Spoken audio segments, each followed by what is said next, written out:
যে মির্জা ফখরুল ইসলাম আলমগীর বলেছেন বিএনপিকে যারা ফ্যাসিবাদের দল বলে তাদের জ্ঞানের অভাব রয়েছে এবং জামায়াত গণতান্ত্রিক দল কিনা সে প্রশ্ন তিনি রেখেছেন। এর আগে যেটি জামায়াতের আমিরও বলেছেন যে বিএনপি আওয়ামী লীগের পথে হাঁটা শুরু করেছে, সময় দেওয়া হবে না। এই ধরনের হুঙ্কার তর্জন গর্জন কি সময় হয়েছে সেটির?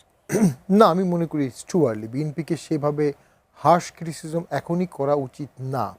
একটা বিষয়ে আমরা ক্রিটিসাইজ করতে পারি, আমাদের সকলের মনে হয়েছিল ভোটের পরে নতুন সরকার হয়তোবা আওয়ামী লীগকে সীমিত পরিসরে হলেও বৈধভাবে রাজনীতি করার সুযোগ দিবে, কিন্তু প্রথম সংসদের প্রথম অধিবেশনে একটি অর্ডিন্যান্সকে র্যাটিফাই করা হয়েছে, যে অর্ডিন্যান্সের আন্ডারে একটা এক্সিকিউটিভ অর্ডার দিয়ে আওয়ামী লীগের কার্যক্রম সাময়িকভাবে নিষিদ্ধ করা হয়েছিল।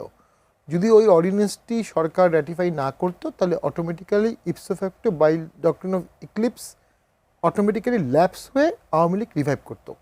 সেইটা সরকার করেছে, বুঝে শুনে করেছে কিনা আমি জানি না। কারণ আপনি যদি একটা মোটামুটি বৃহত্তম দলকে, যেটা রিলেভেন্ট, যার ভোট ব্যাংক আছে, সমর্থক আছে, তাকে সম্পূর্ণ বাইপাস করে বাদ দিয়ে সাইড লাইনে রেখে একটা দেশ চালাতে চান, এটা দীর্ঘমেয়াদী দেশের টেকসই তন্ত্রে একটা আঘাত হানবে।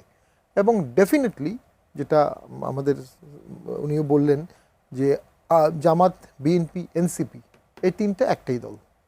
যতক্ষণ পর্যন্ত আওয়ামী লীগ রিভাইভ হচ্ছে না, এরা নিজেদের মধ্যে একটু দ্বন্দ্ব দেখাবে, যাতে জাতীয় পার্টিকে যেমন গৃহপালিত বলা হতো 14, 15, 16 সালে, সেটা জামাতকে বলা না হয়। তো তাতে তো আসলে মূল ক্যারেক্টারিস্টিকটা চেঞ্জ হবে না। ক্যারেক্টারিস্টিক হয় যে এই তিনটা দল একই দল, তিন দল মিলে আওয়ামী লীগকে কমব্যাট করার চিন্তাভাবনা করছে। তার মানে আওয়ামী লীগের গুরুত্ব এখন এই পর্যায়ে আছে, তিনটা দল এক হতে হয়।